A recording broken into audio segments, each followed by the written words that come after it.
Good morning! Ay, tanghali na pala. Maglinis muna ako ng aking pinamalingki. Kahit maulan na malingki ako kasi walang ulam ang aking chikiting patrol. Lilinisin ko muna to. Tapos, pakuluan ko. Kasi pinapakuluan ko muna yan. Magpapakulo muna ako. Hirap mamalingki kasi ang lakas ng ulan.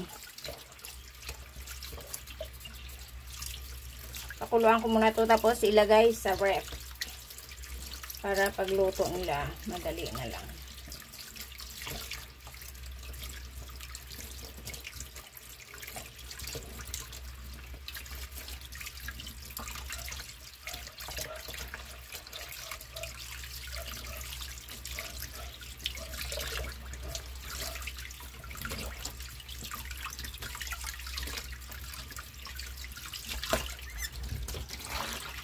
Sabayan ko sila pakuluan ng binili kong baboy na pang sahog. Yan. Bumili ako ng pansahog na baboy.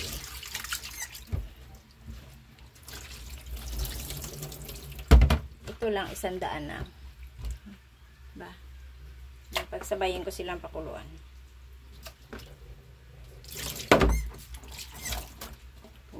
Ito na. Terrain. Okay.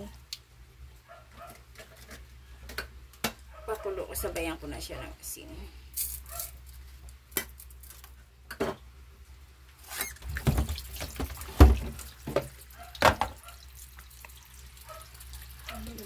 Lalagyan natin ng water. Tapos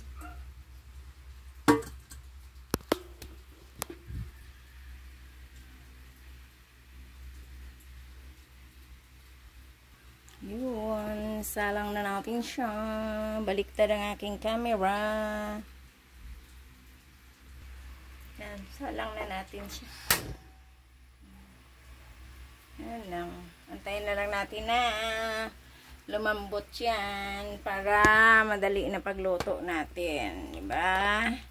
O, tapos, ito naman ang aking isunod. Ayan o. Napakarami kong hugasan. O. Yan. Kasi yung anak ko, may sumpong kagabi hindi naghugas. Kaya, ang mama maghugas ngayon. Okay, thank you. Thank you mga palalabs. Ang lakas ng ulan, grabe naman. Simula kahapon. Ay, nako. Kawawa naman ang mga binabaha nito. Kaya ingat-ingat tayo. Yung mga tabi ng ilog dyan. Mga may madaan na baha. Ingat po. God bless. Bye.